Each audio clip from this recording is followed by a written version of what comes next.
जुमाना साहिबा, क्या तुम मुझसे शादी करोगी? हाँ उजान, हाँ मैं शादी करूंगी उजान। फाइनली हम आखिरकार शादी कर रहे हैं। उजान रुको।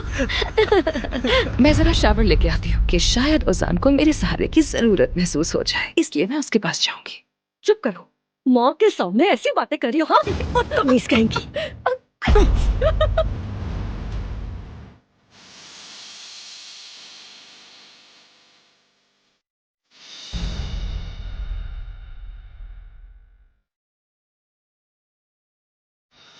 ओजान जुमाना से शादी करने जा रहा है। तुमने मेरे हाशिर को बर्बाद कर दिया, अब तुम भी नहीं बचोगी मुझसे।